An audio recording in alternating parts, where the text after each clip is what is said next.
So I'm making another inspirational video. I seem to get a lot of emails and personal messages asking for more, and there's been a lot going on lately, and I'm not sure what to talk about. This one's going to be about organ donation. I don't seem to rub that in everybody's faces, you know, cystic fibrosis, organ donation, cancer, and all that good stuff, or I should say bad stuff. Organ donation. Why is it important? Well, when you die, your organs are pretty much going to be cremated or rot away. And those organs could be perfectly fine to help somebody survive. So think about it. Like, what if your child was in kidney failure and was going to die without, you know, a kidney? You wouldn't want to lose your child. My mother had to watch me from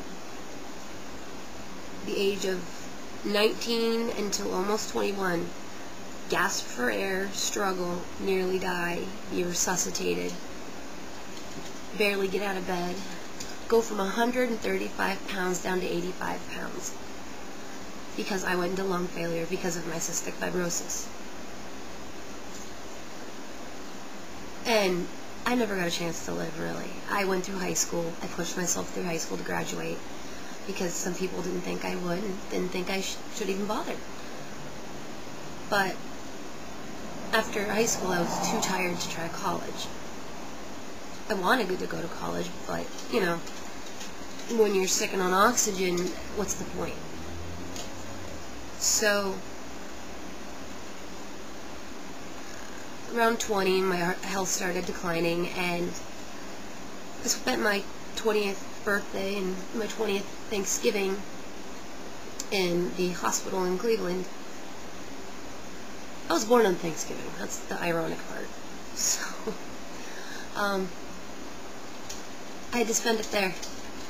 And my doctor gave me you should be thinking about transplant talk. And I told him, I'm at 32% lung function. I don't need it yet. Usually that's when you should start trying because the wait is horrible. I said no. Well, come January, because my birthday's in November, come January, I tried to dart out of my room, because there's a small gap between my room and the living room at my mom's, when I lived with her. And she has this big black dog that was laying on the carpeting, lined up perfectly with the white linoleum in a hallway. Didn't see the dog. I tripped over him and broke my sternum.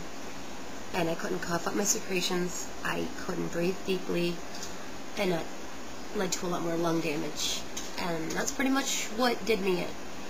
I was at home like a week on oral Demerol, which wasn't helping my pain. I couldn't cough anything up. I couldn't get out of bed. So I ended up in the hospital for 2 weeks and eventually just got sick of being on Demerol and it not doing anything for me other than making my body convulse and twitch and my ears ringing. So I went home. I think I was home about a week and a half. And my girlfriend ended up in the hospital really sick and on life support. Her lungs were failing. And I got really sick, and I ended up in the hospital too because of the infections and not being able to get secretions up and stuff. And that's when my doctor told me, this is it, you need to be blistered. And my weight was dropping drastically, so I remember a nurse telling me I should eat more and take care of myself more, and she was saying all these stupid things and didn't really belong on the CF floor, you know.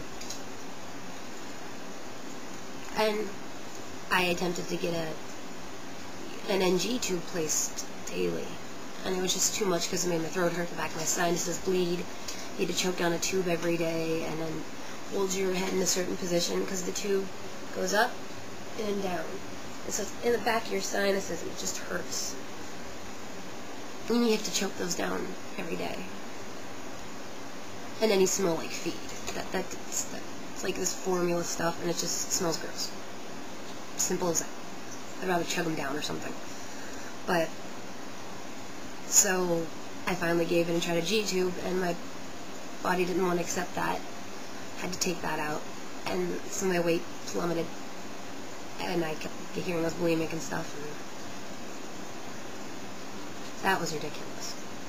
So, I started the workup to get listed for transplant in February, and I was there from February till May, came home, and that was really long and lonely. I had a couple visitors here and there, a lot of care packages though.